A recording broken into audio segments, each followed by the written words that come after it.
प्राचीन भारतीय साहित्य और महाकाव्यों की हमारी खोज में आपका स्वागत है, जहां हम दो सबसे आकर्षक रचनाओं पर ध्यान केंद्रित करेंगे, महाभारत और रामायण। ये महाकाव्य हजारों वर्षों से दर्शकों को मंत्रमुग्ध करते आ रहे हैं, जिनमें वीरता, नैतिक दुविधाओं और ब्रह्मांडीय युद्धों की कहानियां भरी हुई हैं, जो आज भी प्रतिध्वनित होती हैं। लेकिन इन प्राचीन ग्रंथों में कौन से गहरे रहस्य छिपे हुए हैं? जैसे ही हम इन कालातीत कहानियों में प्रवेश करते हैं, इन रोमांचक प्रश्नों पर विचार करें। एक, महाभारत के महायुद्धों के माध्यम से कौन से छिपे हुए सत्य प्रकट होते हैं? दो, रामायण हमारे कर्तव्य और धर्म की समझ को कैसे प्रभावित करती है? तीन, इन महाकाव्यों में देवताओं और दिव्य प्राणियों का क्या महत्व है? चार, क्या इन महाकाव्यों के जटिल पात्र हमें मानव स्वभाव के बारे में गहरे अंतर्दृष्टि प्रदान कर सकते हैं? पांच, आधुनिक समय में महाभारत और रामायण की विरासत को इतना स्थायी क्या बनाता है? समय और मिथक की इस यात्रा में हमारे साथ जुड़े, जहां हर श्लोक एक अद्भुत और ज्ञान की दुनिया का द्वार खोलता है। महाभारत के महायुद्धों के माध्यम से कई गहरे सत्य प्रकट होते हैं। कुछ मुख्य अंश हैं। एक, कर्तव्य और धर्म। कई पात्रों में अपने कर्तव्य और धर्म के प्रति अटल समर्पण देखा जाता है, जो बड़े परिश्रम के बावजूद भी स्थिर रहता है। दो, एकता का महत्व। महाभारत में परिवार के सदस्यों और सहयोगियों के बीच एकता के महत्व को उजागर किया गया है, जो चुनौतियों को परास्त करने में मददगार होती है। तीन, अहंकार और अभिमान के परिणाम। कई संघर्ष अहंकार और अभिमान के कारण होते हैं, जो इन गुणों की नाशक प्रकृति को उजागर करते हैं। चार, मानव संबंधों की जटिलता। महाभारत मानव संबंधों की जटिलताओं में घुसता है, जिसमें परिवार और समुदायों के भीतर प्रेम, वफादारी और धोखे के बंधनों का प्रदर्शन किया गया है।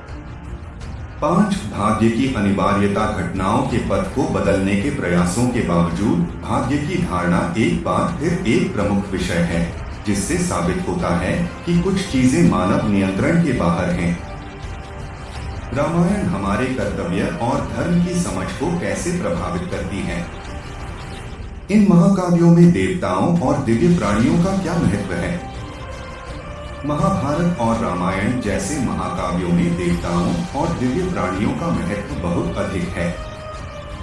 ये पौराणिक कथाएं देवताओं को मानवीय जीवन में महत्वपूर्ण भूमिका देती हैं, उनकी दिव्यता और शक्तियों को स्वीकार करती हैं और मानवों को उनके धर्म और कर्तव्यों की सहायता के लिए प्रेरित करती हैं। इन महाकाव्यों में देवताओं के आध्यात्मिक और राजनीतिक उपासना का महत्व उत्कृष्ट ढंग से दर्शाया गया है, जो मानव समाज के नेतृत्व और समृद्धि के लिए आवश्यक माना जाता है।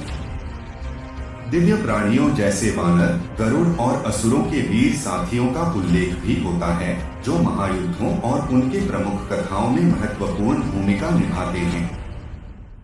इस तरह देवताओं और दिव्य प्राणियों के मौजूदा प्राचीन भारतीय साहित्य में महत्वपूर्ण धार्मिक और सांस्कृतिक संदेश होते हैं, जो मानव जीवन के मार्गदर्शन में महत्वपूर्ण होते हैं।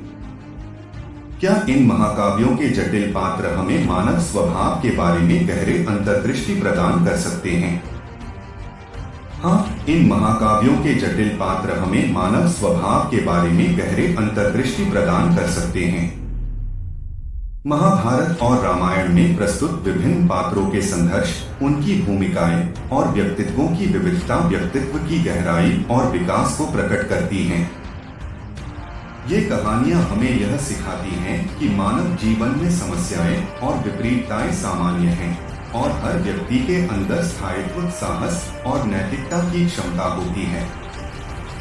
इन कथाओं के माध्यम से हम विभिन्न मानव भावनाओं, यथार्थ धर्म और नैतिक दुविधाओं के साथ जुड़े हुए हर पात्र के विचारों और विकास को समझ सकते हैं।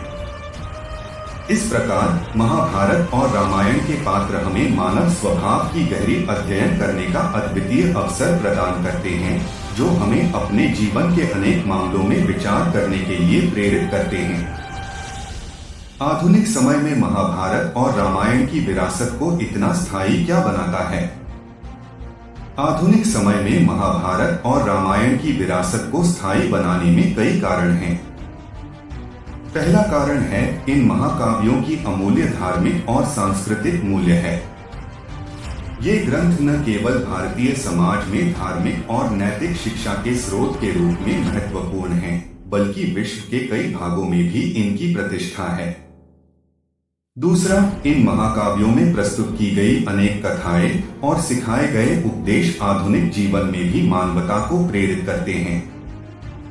तीसरा, इन महाकाव्यों के कई पात्र और उनके संघर्ष हमें आत्मविश्वास, सहानुभूति और विजय की कल्पना करने के लिए प्रेरित करते हैं। चौथा, इन कथाओं में समाज, परिवार और व्यक्तित्व के महत्वपूर्ण मुद्दों पर ध्यान केंद्रित होता है, जो आधुनिक समाज के लिए भी अत्यधिक महत्वपूर्ण है। इस प्रकार महाभारत और रामायण की विरासत आधुनिक समय में स्थायी है, क्योंकि ये ग्रंथ हमें आत्मज्ञान, समाज सेवा और नैतिकता के मामले में मार्गदर्शन प्रदान करते हैं और हमें सामाजिक समृद्धि की ओर अग्रसर करते हैं। आपका हमारे संग इस प्राचीन भारतीय साहित्य और महाकाव्यों के सफर में शामिल होने के लिए धन्यवाद। यह महाभारत और रामायण पर ध्यान केंद्रित यात्रा हमें हमारी सांस्कृतिक और धार्मिक विरासत के प्रति और भी अधिक संवेदनशील बनाती है। जब हम यहाँ समाप्त होते हैं, हम उन गहरे और अद्वितीय ज्ञान को संज्ञान में लेते हैं जो इन महाकाव्यों के पन्नों में समाहित हैं। उन नैतिक और आध्यात्मिक सत्यों के प्रेरक कथाओं से लेकर भारतीय समाज के विविधता और विचारशीलता तक हमें यह शिक्षा मिलती है कि समृद्ध और उत्तेजित जीवन के मार्ग पर कैसे अग्रसर हों। आइए हम इस अनमोल धरोहर को संरक्षित रखें और आने वाली पीढ़ियों को भी इसका अनुभव करने का अवसर दें। यहाँ से हम विचारशीलता, धैर्य और साहस की ओर बढ़ेंगे। फिर मिलेंगे जब यह महाभारत और रामायण की ध्यानमय शिक्षाएं हमारे जीवन के अनमोल हिस्से बनेंगी।